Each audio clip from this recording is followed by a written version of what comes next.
Refraction, अभी तक हमने रिफ्रैक्शन में पढ़ा था रिफ्रैक्शन थ्रू कर्व सरफेस, और हमने उसमें रिलेशन भी देखा था, रिलेशन बिटवीन यू भी और radius of curvature curve surface का अगर आर है तो क्या रिलेशन होगा, रिफ्रैक्टिव इंडेक्स भी गिवन था। तो इसमें क्या देखे थे अभी तक हमने, तो just a quick revision. If A refracting material, एक कर्व रिफ्रैक्टिंग मटेरियल है, if A refracting material is made up of, refractive index क्या दिया हुआ है, म्यू, रिफ्रैक्टिव इंडेक्स क्या था, म्यू, इसको हम लोग बोल दे रहे हैं म्यू टू, और यहाँ पे जो इस मीडियम में रखे हैं उस मीडियम का रिफ्रैक्टिव इंडेक्स है म्यू वन ऑफ मीडियम जहाँ पे प्लेस्ड है, और radius of curvature is r, radius of curvature, और an object is placed, object को कहाँ पे प्लेस किए थे हम लोग, an object is placed at a distance, object is placed at a distance u, u पे एक ऑब्जेक्ट को प्लेस किए थे। तो इस ऑब्जेक्ट का क्या हो रहा था, यहाँ से लाइट जाएगा और यहाँ से इस तरह से वो कहीं पे इमेज फॉर्म कर रहा था। तो दिस इज वी,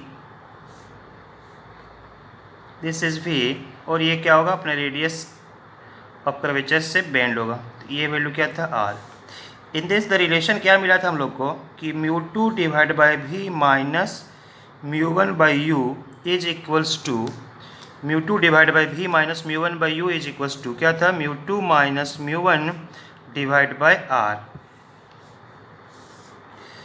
उसके बाद हम लोग यहाँ पे क्या करेंगे, बाय यूजिंग साइन कन्वेंशन सारा वैल्यू हम लोग पुट करेंगे, तो यहाँ पे हम लोग को रिलेशन मिल जाएगा किसका, भी का, भी मतलब इमेज फॉर्म कहाँ पे हुआ होगा।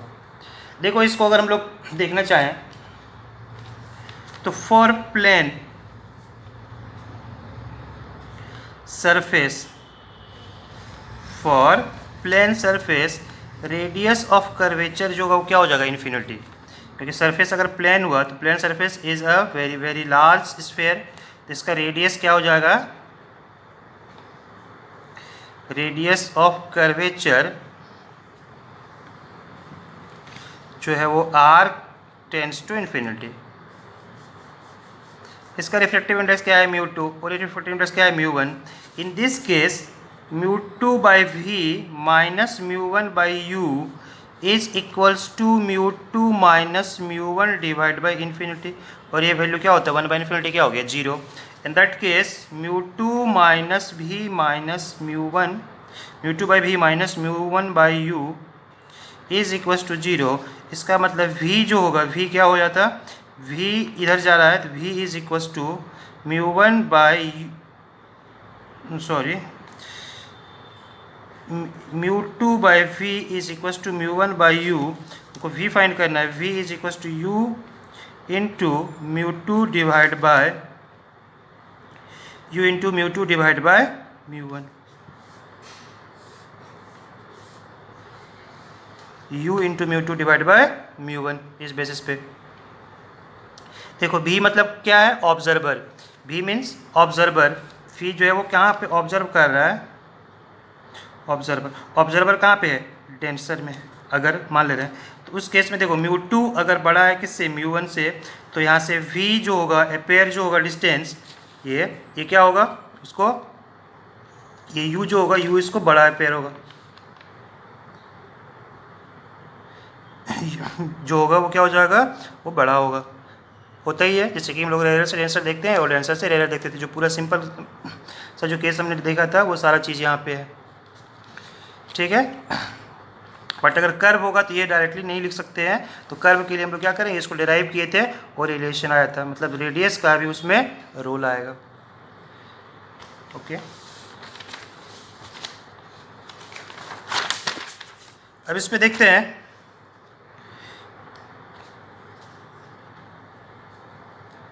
if the surfaces are having different refractive index, जैसे कि यहाँ से क्या हुआ कि ये प्लेस हुआ इस तरह से, मान रहे हैं इसको हम लोग, चलो यहाँ पे बना दिए,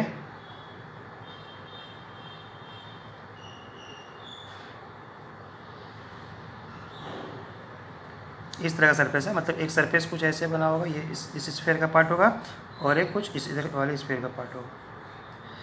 ये मटेरियल है, इसका रेडियस है r1, इसका रेडियस ऑफ कर्वेचर है r2, और इस साइड पे जो है मीडियम है μ1, और इसके सेकेंड साइड मतलब इधर जो है मीडियम है μ3, और ये जो है दिस इज μ1 सॉरी μ2। इसका मतलब क्या हो रहा है कि object is at one medium μ1, lens का मीडियम क्या है μ2, लेंस का इफेक्टिव इंडेक्स क्या है μ2, और जो इमेज मिल रहा होगा जो देखने वाला है वो कहाँ पे है μ3 पे है। तो अब यहाँ पे इस में हम लोग कैसे ये करेंगे, तो देखो यहाँ पे देखने से क्या लग रहा है कि we having two refracting surface, एक रिफ्रैक्टिंग सरफेस ये है और एक रिफ्रैक्टिंग सरफेस ये है, क्योंकि फाइनल रिफ्लेक्शन होने के बाद जो इमेज मिलेगा हमको वही देखना है। यहाँ पे हमारे पास दो रिफ्रैक्टिंग सरफेस है, एक रिफ्रैक्टिंग सरफेस कहाँ पे है, एक रिफ्लेक्टिंग सरफेस यहाँ पे, एक रिफ्लेक्टिंग सरफेस यहाँ पे है। तो चलो अब लोग देखते हैं, अगर ऑब्जेक्ट को यहाँ पे प्लेस किए होंगे तो इससे क्या होगा कि यहाँ से ऑब्जेक्ट से लाइट जाएगा और ये रिफ्लेक्ट करेगा कहीं पे भी, तो इस बेसिस पे एक अपना ये इमेज बनाता। तो दिस इज, इसको बोल दे रहे हैं V1, ये क्या है V1 बन जा रहा है। अब देखो लेकिन ये क्या होगा कि जैसे इस सरफेस पे आएगा तो अब यहाँ से ये एक्चुअली अपना डिस्टेंस से क्या होगा, एक्चुअल पाथ से डेविएट हो जाएगा, और जो फाइनल बनाएगा ये जो बनाएगा ये उसके लिए क्या बनेगा V2, और V2 is the V that means the final position of image जो हमको दिख रहा है, V2 is the V final position of image. ये क्या है, ये U है जहाँ पे ऑब्जेक्ट रखा हुआ था, U क्या है, ऑब्जेक्ट रखा हुआ है। अब यहाँ से देखो तो हम लोग यहाँ पे यूज कर सकते हैं surface wise surface. First first refracting surface,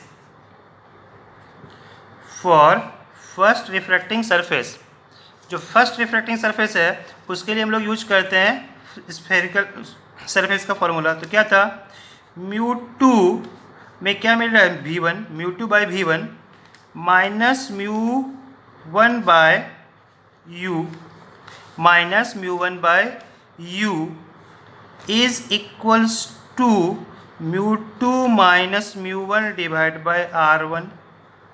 इसका सरफेस क्या है R1, μ2 minus μ1 divide by R1, clear है, μ2 माइनस μ1 डिवाइड बाय R1, ये यहाँ से मिला। This is the equation number 1, refraction through first surface. अब यहाँ पे देखो, अब जो ये V1 होगा, V1 is image formed by first surface and it acts as object for the second surface,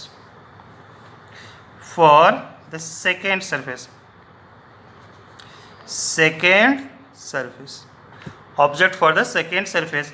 इसका मतलब बोल सकते हैं क्या, V1 जो है वो किसके लिए काम करेगा, इसके U1 जैसा काम करेगा, मतलब इसके लिए U के जैसा काम करेगा। तो अब लिख सकते हैं for the refraction formula for second refracting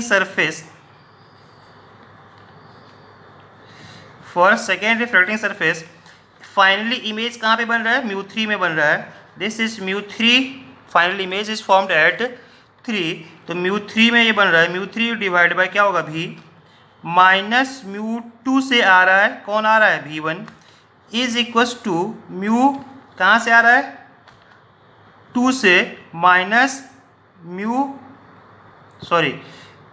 कहाँ पे जा रहा है μ3 पे, तो μ3 माइनस μ2 डिवाइड बाय क्या हो जाएगा R2। म्यू जैसे यहाँ पे क्या था μ2 में μ2 माइनस μ1, तो विथ रिस्पेक्ट टू μ3 से μ2 by R2। This is equation number 2। तो इक्वेशन 1 और 2 में देखो क्या हुआ है, इन 1 और 2 V1 जो है वो कॉमन है। तो अब यहाँ से बोल सकते हैं कि फ्रॉम इक्वेशन 1 एंड 2, तो 1 प्लस 2 करते हैं, 1 प्लस 2 करो तो V1 और ये जो होगा वो कट जाएगा, तो क्या बचेगा μ2 by V1 minus μ1 by U plus μ3 by V minus μ2 by V1 is equals to μ2 minus μ1 by R1 plus μ3 minus μ2 by R2, μ3 minus μ2 by R2। In this case ये सब टर्म क्या हो रहा है, कैंसिल आउट हो रहा है, ये और ये कट गया, तो क्या बच रहा है μ3 by V minus μ1 by U is equals to μ2 minus μ1, उसके बाद डिवाइड बाई क्या हो रहा है R1 minus μ2 minus μ3 divide by R2। यहाँ माइनस क्यों लिए, इसको कॉमन ले लिए क्योंकि μ2 दोनों में आ गया था। तो ये जो होगा this is the refraction formula for two refracting surface. मतलब क्या हो रहा है कि अगर अलग अलग मीडियम से हम लोग इसको पास करा रहे होंगे, लेके जा रहे होंगे, तो ठीक है, तो यहाँ से ये आएगा। तो अब देखो यहाँ पे if the medium μ1 and μ3 remain same, अगर μ1 और μ3 मीडियम को हम लोग क्या किए, सेम मीडियम बना दिए, एक ही मीडियम में प्लेस किए हुए हैं, और जो रिफ्रैक्टिंग सरफेस होगा वो क्या होगा, थिन होगा। तो हम लोग बोलते हैं कि for thin refracting surface for thin refracting surface and the outer medium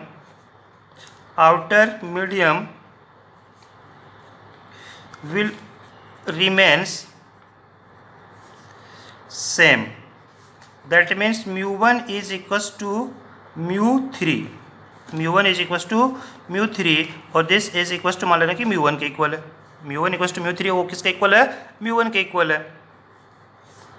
then this formula can reduced as μ3 को क्या लिखेंगे हम लोग, μ1 divide by V minus μ1 divide by U is equals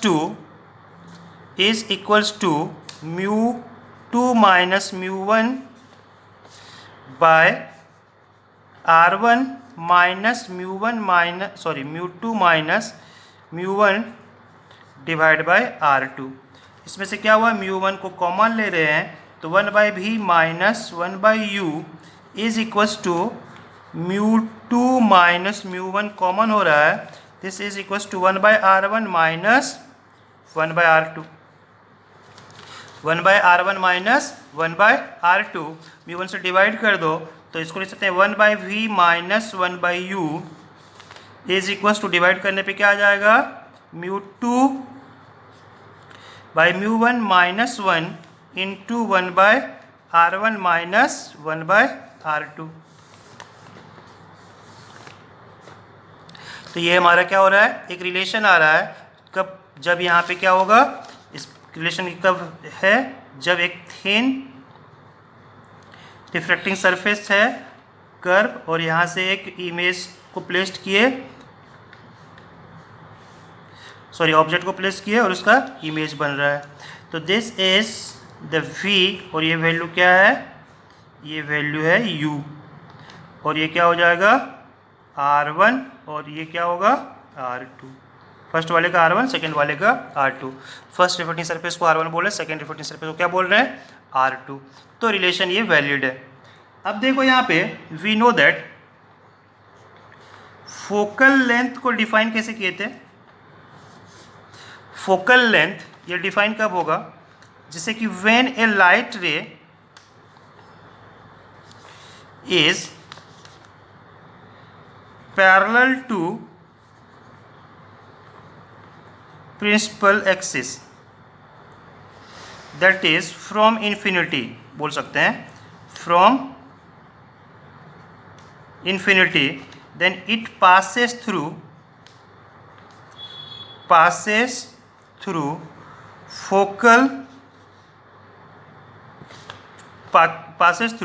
focal point, या फिर बोल सकते हैं पासेस थ्रू कहाँ पे था, वो फोकस था। तो इसका मतलब if u tends to infinity then v tends to focal f।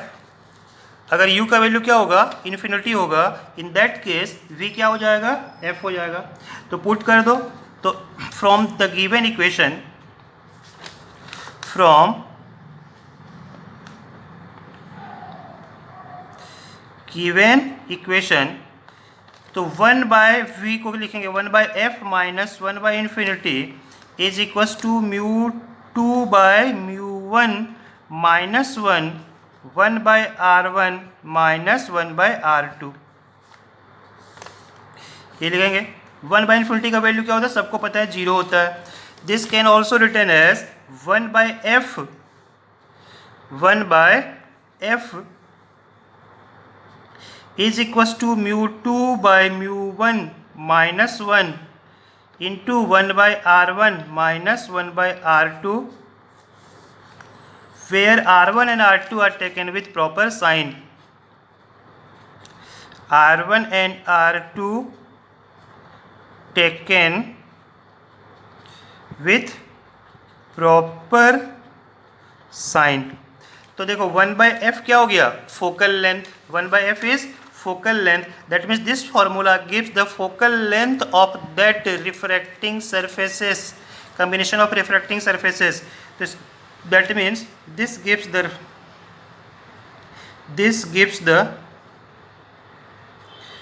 the focal length of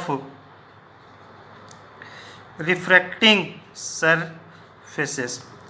तो इसका मतलब इस फॉर्मूला से हम लोग क्या कर सकते हैं, फोकल लेंथ फाइंड कर सकते हैं। इसका मतलब जब लेंस बनाना होगा तो लेंस बनाने के लिए हमें जो नॉन वैल्यू है, what are the known value, तो नॉन वैल्यू जो है वो रिफ्रैक्टिव इंडेक्स है किसका, उस मटेरियल का। This is the refractive index of the material, मतलब जो लेंस होगा। This is the refractive index of medium, और ये वैल्यू क्या है, 1 है। और ये सरफेस जो होगा, सरफेस के रेडियस के बारे में पता होगा, जैसे ये रेडियस है तो रेडियस के बारे में, रेडियस ऑफ कर्वेचर पता है, तो इसके बेसिस पे हम लोग फोकल लेंथ डिफाइन कर सकते हैं। तो इसका मतलब फोकल लेंथ अगर डिफाइन करना होगा, जितना फोकल रिक्वायर्ड है उसके बेसिस पे हम लोग रेडियस ऑफ कर्वेचर ले सकते हैं। मटेरियल अगर हमारा कांस्टेंट है तो रेडियस ऑफ कर्वेचर चेंज कर सकते हैं, रेडियस अगर कांस्टेंट है तो मटेरियल चेंज कर सकते हैं। इसका मतलब by using this formula we can find the focal length of this lens. तो यहाँ से by using this formula we can find focal length of the lenses, मतलब किसी भी लेंस के फोकल लेंथ को हम लोग फाइंड कर सकते हैं। So this formula is known as lens maker formula. तो इस फार्मूला को हम लोग क्या बोलते हैं, इसी को बोलते हैं हम लोग लेंस मेकर फॉर्मूला। इसका मतलब लेंस बनाने के लिए हम लोग इस फॉर्मूले का यूज करेंगे। तो ये जो पूरा अभी हम लोग पढ़े, ये पूरा क्या था, this complete is a lens maker formula, बोल सकते हैं मेकर फॉर्मूला। तो उस कंडीशन में क्या था, μ1 और μ3 हम लोग दोनों किस ले लिए, क्या ले लिए, सेम ले लिए, इक्वल ले लिए। तो lens maker formula,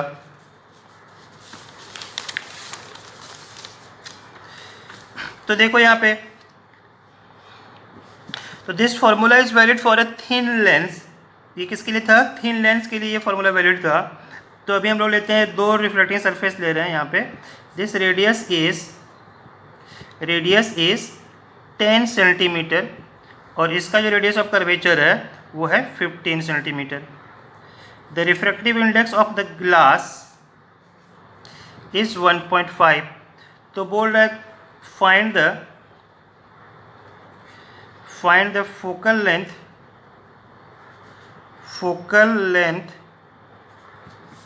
of lens जो लेंस बना होगा इसका फोकल लेंथ, हम लेंस भी पढ़ेंगे। तो फोकल लेंथ, तो हम लोग फोकल लेंथ कैसे फाइंड करेंगे कि फोकल लेंथ फाइंड करने के लिए पता होना चाहिए कि इसको कहाँ पे प्लेस किए हुए हैं। फर्स्ट ऑफ ऑल अगर इसको हम लोग एक मीडियम में प्लेस कर दे रहे हैं जिसका रिफ्रैक्टिव इंडेक्स क्या है, एयर मान लेते हैं, एयर का रिफ्रैक्टिव इंडेक्स क्या है 1 है, तो यहाँ से जो वैल्यू हो जाएगा 1/f is equals to μ2/μ1 minus 1 into 1/r1 minus 1/r2। अब देखो यहाँ पे r1 is equals to, r1 मतलब फर्स्ट सरफेस इधर की तरफ बात कर रहे हैं हम लोग, ये वाला सरफेस, तो दिस इज r1, तो r1 का वैल्यू कितना हो जाएगा +10 सेंटीमीटर क्योंकि इधर जा रहे होंगे। r2 is equals to -15 centimetre, तो वैल्यू पुट करो, μ2 का वैल्यू है 1.5/1 माइनस 1 इंटू 1/10 माइनस ऑफ -1/15, तो 1/f is equals to 0.5 into 1/10 plus 1/15, तो ये वैल्यू कितना हो जाएगा 0.5 into 10 plus 15 25 divide by 10 into 15, 5 3 जा, तो 2, तो this is f is equals to 6 divide by 0.5 centimetre, तो ऊपर जाके कितना हुआ 60, दिस इज कटिंग 5, तो 12 centimetre. The focal length of this lens is 12 centimetre. तो इस तरह से हम लोग क्या कर सकते हैं, फोकल लेंथ यहाँ पे निकाल सकते हैं सरफेस का, ठीक है। एक और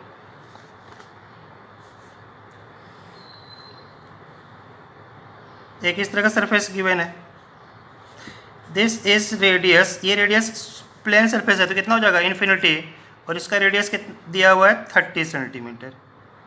if the material is 4/3, refractive index कितना है 4/3, इस मटेरियल का रिफ्रैक्टिव इंडेक्स क्या है 4/3, तो बोल रहा है कि, और इसके आउटर सरफेस पे जो रखा हुआ है इसका रिफ्रैक्टिव इंडेक्स है 1.2, रिफ्रैक्टिव इंडेक्स इज 1.2, 4/3 और 1.2, तो अब बोल रहा है कि फाइंड द फोकल लेंथ, तो फोकल लेंथ क्या हो जाएगा बताओ, फोकल लेंथ फाइंड करना है, तो 1/f इज इक्वल्स टू क्या था μ2/μ1 minus 1 into 1/r1 minus 1/r2, r1 is equals to 30 और +30 या -30, देखो इधर जाएगा तो ये क्या हो जाएगा +30 और ये क्या है इन्फिनिटी, तो कुछ है ही नहीं, 0 हो जाएगा। तो 1/f इज इक्वल्स टू μ2 मतलब 4/3 divide by 1.2 minus 1 into 1/30 minus 0, तो वैल्यू कितना हो जाएगा कैलकुलेट कर लो, f is equals to 30 divide by 4 divide by 3.6 minus 1, calculate कर लेंगे तो वैल्यू यहाँ से आ जाएगा 30 डिवाइड बाय 4/3.6 माइनस 1, तो दिस इक्वल्स, तो ये 270 सेंटीमीटर के अप्रॉक्स आएगा, ठीक है। तो इस तरह से हम लोग क्या कर सकते हैं, फोकल लेंथ फाइंड कर सकते हैं। फोकल लेंथ को फाइंड करेंगे तो focal length of a lens depends on which parameter, focal length अगर देखेंगे, focal length is depends on which parameter, तो फोकल लेंथ का फॉर्मूला देखो 1/f is equals to μ2/μ1 minus 1 into 1/r1 minus 1/r2। ये μ2 क्या है, this is the refractive index of lens, और ये क्या होगा refractive index of medium in which it is placed, medium in which it is placed.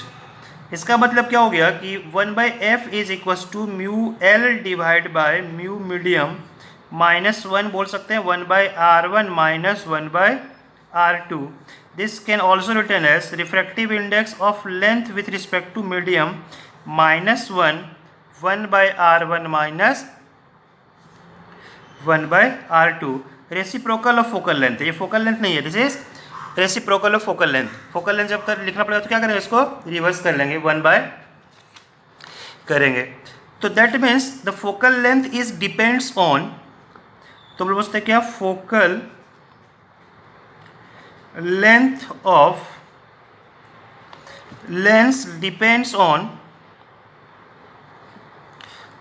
On number 1, किस पे depend करेगा, material by which it is formed. इसका मतलब देखो म्यू लेंथ पे भी डिपेंड कर रहा है, लेंस पे। सेकेंड फैक्टर ये डिपेंड किस पे करेगा, it also depends on medium in which it is placed. It also depends on medium in which it is placed, medium in which it is placed. But अगर हम लोग बात करेंगे, बट फॉर मिरर के लिए f का value क्या था, r/2, that means it is independent of mirror. In case of mirror independent of क्या होगा, मीडियम। ये किसके लिए था, मिरर के लिए था, independent of medium. But lens medium पे डिपेंड करेगा। तो देखो यहाँ पे एक हम लोग एग्जांपल करके देखते हैं। तो if f is equals to 10 centimetre, focal length जो है वो 10 centimetre in air, focal length of a medium is 10 centimetre in air, if mu of glass, जो ग्लास का बना होगा, इज 1.5। तो बोल रहा है कि when it is placed in a medium of refractive index, क्या होगा, 4/3। तो बोल रहा है कि find the new focal length of same lens। Same lens का न्यू फोकल लेंथ अब पूछ रहा है, कब, जब उसको हम लोग किसी एक रिफ्रैक्टिव इंडेक्स से मटेरियल में डाल दिए। तो इससे देखो ये है, इसका रिफ्रैक्ट सरफेस जो होगा ये R1 होगा और ये R2 होगा। इसको हम लोग मीडियम में जब प्लेस करेंगे तो क्या हो जाएगा कि 1/f उस मीडियम में जब प्लेस किए थे तो is equals to mu of glass divide by mu of medium minus 1/R1 minus 1/R2 ये होगा।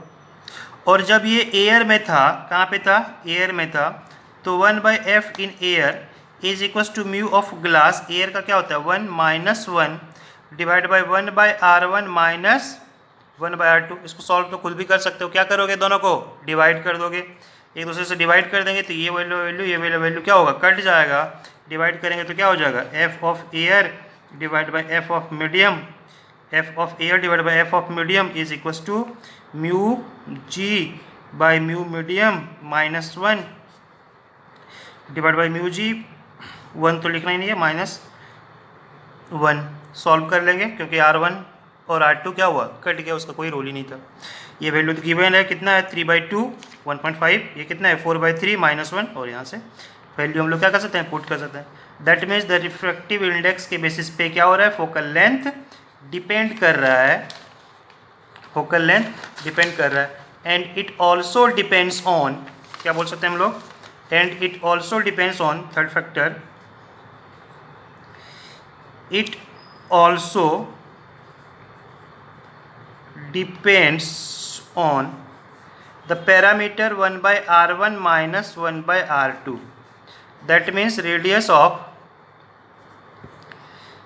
curvature of surface, कौन सा surface, refracting surface, that means it also depends on radius of curvature of the refracting surface, refracting surface के radius of curvature पे भी ये depend कर रहा है, ठीक है, depend कर रहा है। The focal length can be positive or negative. The focal length can be positive or negative, which also depends, तो हम लोग बोल सकते हैं 4 में, focal length can be positive और नेगेटिव। दैट मीन्स जैसे कि म्यू, हम लोग क्या यहाँ कर रहे हैं, mu lens bye mu medium -1, और यहाँ से जो वैल्यू है 1/r1 minus 1/r2, 1/r1 minus 1/r2, 1/r1 minus 1/r2। तो एक फर्स्ट में देख रहे हैं कि अगर कोई इस तरह का लेंस होगा तो इन this case r1 is positive and r2 is negative. तो इन दैट केस r1 पॉजिटिव है तो पॉजिटिव हुआ, और नेगेटिव पॉजिटिव क्या हो जाएगा, सॉरी नेगेटिव नेगेटिव क्या हो जाएगा, पॉजिटिव। मतलब this value is positive, that is f का जो नेचर है डिपेंड्स ऑन, किस पे डिपेंड करेगा, mu lens bye mu medium -1 पे। तो अगर ये वैल्यू पॉजिटिव हुआ तो f भी क्या होगा, पॉजिटिव होगा। अगर ये वैल्यू नेगेटिव होगा तो f भी क्या होगा, नेगेटिव होगा। होगा कि नहीं होगा बताओ। देखो ये पॉजिटिव कब होगा, that means mu l is greater than mu m, तो ये क्या हो जाएगा, उस केस में वो पॉजिटिव होगा।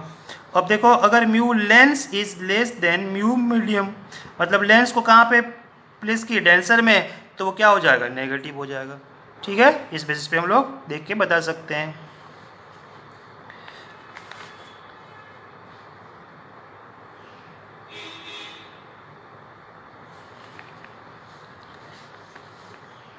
सेकेंड केस इसी में देखते हैं। तो अगर इस शेप का लेंस होगा, इसको बोलते हैं हम लोग कॉनकेव लेंस, तो यहाँ पे देखो ये क्या है, R2 है और ये क्या है, R1। तो R1 is negative, R2 is positive.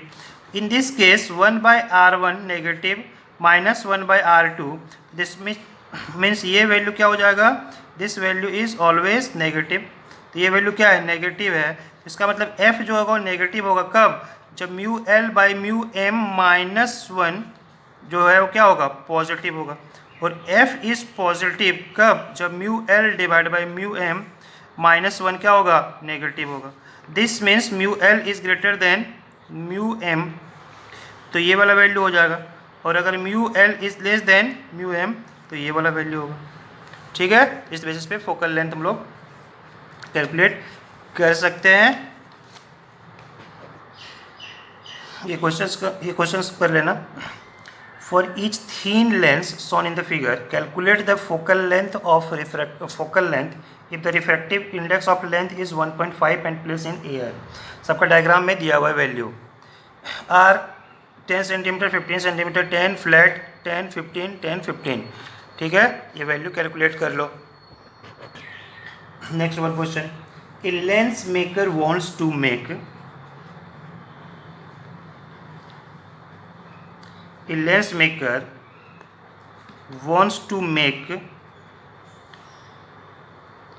a magnifying glass from glass that has an refractive index 1.5, that has an refractive index 1.55। ठीक है, refractive index mu is equal to 1.55 and a focal length of 20 centimetre, focal length of 20 centimetre if the two surface of the glass या of the lens are of equal radii, then find the radius of that surface, find the radius of that surfaces। तो ये question भी करो, तो ये दोनों questions को complete करो। देखो इसमें क्या क्या गिवन है। इसमें हमारे पास गिवन है, इसमें हमारे पास गिवन है focal length. Focal length equals to +20 centimetre ले सकते हैं। मैग्नीफाइंग ग्लास मतलब क्या करना है, हमको बड़ा बनाना है, तो +20 सेंटीमीटर लेंगे फोकल लेंथ। और रिफ्रैक्टिव इंडेक्स दिया हुआ है mu of lens is equal to 1.55। बस निकालना है R1 और R2 का वैल्यू सेम है, मतलब R1 R2 जो है वो R होगा, साइन कन्वेंशन यूज कर लेंगे तो कुछ इस तरह से बना होगा। ये वैल्यू क्या है R1 और ये वैल्यू क्या होगा R2, बट दोनों का वैल्यू मैग्नीट्यूड क्या है सेम है, एक इधर की तरफ नेगेटिव होगा एक पॉजिटिव होगा। तो 1/f is equals to mu L minus 1 कहाँ पे प्लेस किए हैं एयर में, into 1/r minus of minus 1/r, तो क्या हो जाएगा प्लस r हो जाएगा। तो इसको सॉल्व कर लेंगे तो यहाँ से f का वैल्यू कैलकुलेट हो जाएगा। वैल्यू पुट कर लेना सारा वैल्यू, r गिवन है नहीं, r गिवन नहीं है, r को फाइंड करना है, ठीक है। पावर ऑफ द लेंस, जो लेंस बनाएंगे उस लेंस का पावर डिफाइन कैसे होगा, तो पावर ऑफ द लेंस की अगर बात करेंगे तो पावर ऑफ द लेंस, अभी हम लोग कौन सा लेंस ले रहे हैं, थिन लेंस का यूज कर रहे हैं। Power of a thin lens, power is defined as the reciprocal of focal length. Power मतलब क्या होता है कि एबिलिटी और capacity of a lens to converge और डाइवर्ज, कन्वर्जिंग और डाइवर्जिंग एबिलिटी और कैपेसिटी को हम लोग बोलते हैं पावर। तो कन्वर्जिंग और diverging capacity of a lens is known as power, is known as power। तो पावर को जो डिफाइन करते हैं तो power is defined as reciprocal of focal length. तो power is equals to 1 focal length, focal length को किस में लोग पुट करते हैं मीटर में, तो जो यूनिट होता है यूनिट्स ऑफ पावर ये होता है dioptre, this is D, dioptre D. तो ठीक, तो देखो लेंस मेकर फार्मूला जो था 1/f डिफाइन हुआ था, this is defined as 1/f को क्या बोलेंगे p, p is equals to mu L with respect to medium minus 1/r1 minus 1/r2। तो पावर यहाँ से डिफाइन हो जाएगा, ये यहाँ से डिफाइन होगा पावर।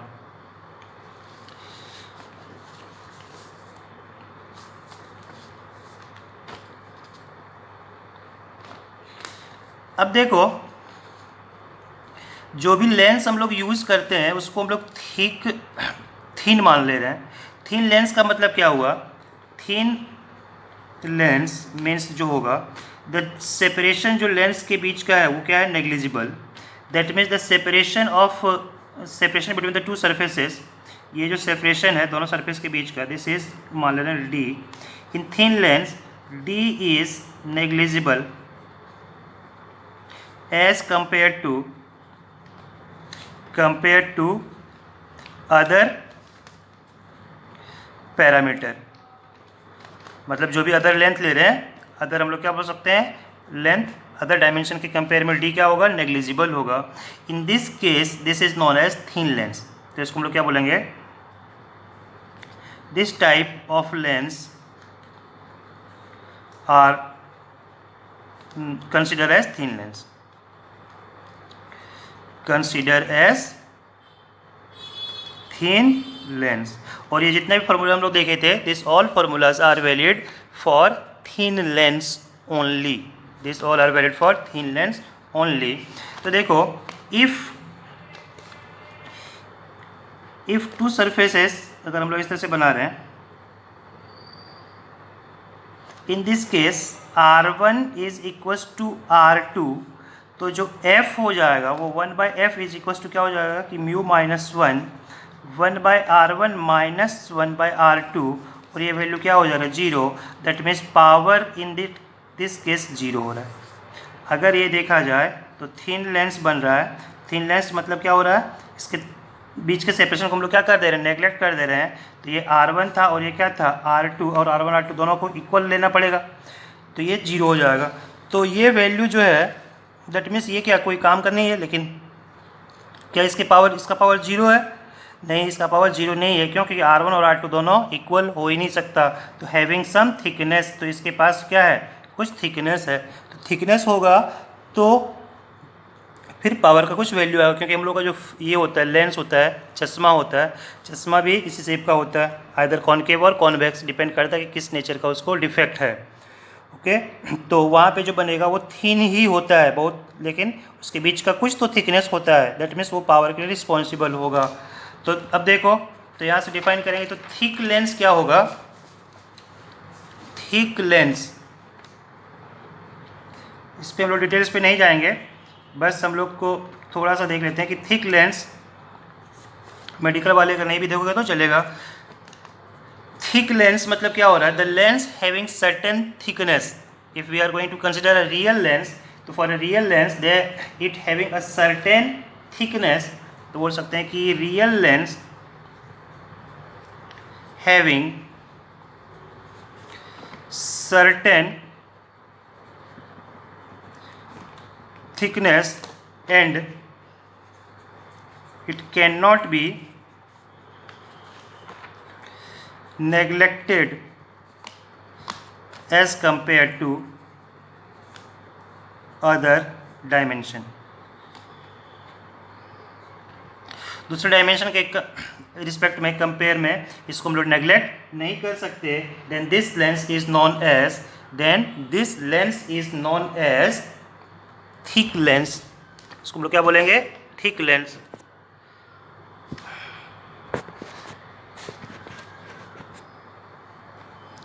देखो, जैसे कि अगर हम लोग कोई एक लेंस ले रहे हैं, ये लेंस बनता है, तो लेंस में ये डिस्टेंस क्या हो जाएगा? ये है d, this is the thickness of the lens, और ये जो है वो हो जाएगा R1, और ये क्या है? R2। द मीडियम का जो मटेरियल है वो है म्यू ऑफ लेंस, और बाहर क्या हो जाएगा? Mu of medium. ठीक है। इन दिस केस अगर हमारे पास एक ऑब्जेक्ट कहीं पे यहाँ पे होगा, मान ले रहे हैं ये ऑब्जेक्ट होगा, तो क्या हो रहा होगा कि ऑब्जेक्ट से जो लाइट यहाँ से जा रहा होगा, इसके पास आने के बाद इस सरफेस से एक रिफ्रैक्शन होगा, उसके बाद इस सरफेस के कंपेयर में एक फिर से क्या होगा? रिफ्रैक्शन होगा। तो इन थिक लेंस में जो रिफ्रैक्शन है वो डबल रिफ्रैक्शन को कंसिडर करते हैं। थिन में हम लोग एक सिंगल रिफ्रैक्शन लेके चलते हैं, तो यहाँ से, तो इसके लिए क्या हो रहा है कि दो अलग अलग कंडीशन से रिफ्रैक्शन हो रहा होगा। तो इस पर सिंपली देखा जाए तो बस पावर डिफाइन जो होगा, power that means 1/f is equals to mu of lens divide by mu of medium -1 into 1/r1 -1/r2 plus mu of L divide by mu of medium -1, इसमें थिकनेस का भी role आ जाता है, divide by mu of L divide by mu of medium -1 into R1 R2 into R1 and R2। बस इसको याद ये कर लो, कुछ नहीं करना, यहाँ तक तुम लोग को पता ही है। बस एक नया टर्म इसमें आ रहा है, क्या आ रहा है कि mu -1 into D divide by mu, ये -1 नहीं है, mu into R1 R2, mu into R1 R2। तो इसको जब डिफाइन करेंगे यहाँ पे, तो बोलते हैं कि focal length of a thick lens in a medium, तो focal length of a thick lens placed in air can be calculated by using lens maker formula।